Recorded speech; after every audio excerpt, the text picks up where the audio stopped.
So here we are in Syngenta's winter oilseed rape breeding trials, and in this field we have well over 100 different varieties of oilseed rape in test in the UK. And just moving along these three plots here, you can see some visible differences between the varieties. This one's a relatively short variety. The next one here is that little bit taller, and if I move down a little bit further, you'll see that we've got a variety here that is a bit later flowering, as reflected by the additional petals and the bit of yellow you can still see there in the plot. Well, this difference that you can see physically between the different varieties is also reflected in the chemistry of the crop, and particularly the chemistry of the oil that the crop can produce. So within the plant world, we've got a wide range of different oil-bearing crops, everything from palm oil, which is high in saturated fat and solid at room temperature, right the way through to things like sunflowers, which have high monounsaturates, and of course rapeseed oil, which has a balance of mono and polyunsaturated content. So if we look at the crop a little bit closer, you'll see that the flowers here is what we tend to see as the fields of yellow, but this is really just the first stage of grain production within the crop. The flowers pollinate and set pods, and gradually further down the branch each pod then starts to fill, and over time the pod filling will develop seeds, and these seeds will ultimately develop into the oil-bearing seed that will be harvested as the grain at the end of July. So different oils are made up of fatty acids, and a lot of us will recognise fatty acids with the alternative names of things like omega-3, omega-6 and omega-9. And clearly rapeseed is very useful as a culinary oil because it has a good balance of 3, 6 and 9 within it. We can adapt and modify the content of fatty acids within rapeseed oil through plant breeding and develop different varieties for different uses. There is one type of rapeseed oil, high erucic acid rapeseed, which is used as a feedstock for paints and polymers, erucic acid being a fatty acid that's ideal for that particular non-food use.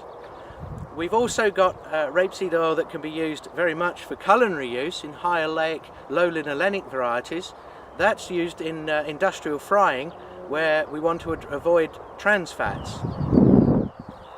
So within the plant world we have a range of different crops that will bear oil, ranging from something like palm oil, which is high in saturated fat and therefore solid at room temperature, through to something like sunflower oil, which has a high monounsaturated content and very useful from a domestic use point of view. Oils are made up of fatty acids, and fatty acids have a whole series of chemical names, things like oleic, erucic, linoleic, linolenic acid. But also we know them as omega-3, omega-6 and omega-9 from a nutritional point of view. Through plant breeding we can modify the fatty acid content of rapeseed oil to suit different end-use purposes. One extreme would be high erucic acid varieties, which are produced for non-food use, and the feedstock there serves to produce paints and polymers. At the other end we have things like high oleic, low linolenic varieties, which have a high oleic acid content, a high omega-9 content, which actually mean that we can use them in industrial frying without the need for hydrogenation, which creates trans fats.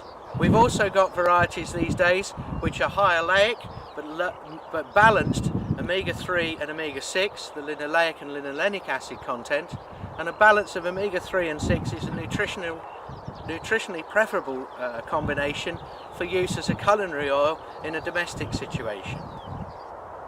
So if we look at the European market for oilseed rape and the uses that crop is put to, nearly 2/3 of today's oilseed rape crop is going into biodiesel for road transport.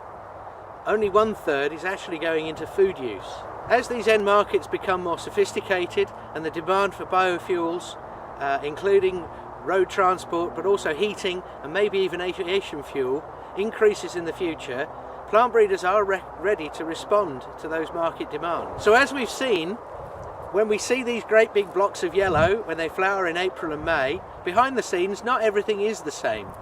We do have a lot of different varieties, and as we've seen, their physical characters can differ in terms of plant height or date of flowering, but also the chemistry of the oil that they produce in order to meet all these different end market requirements.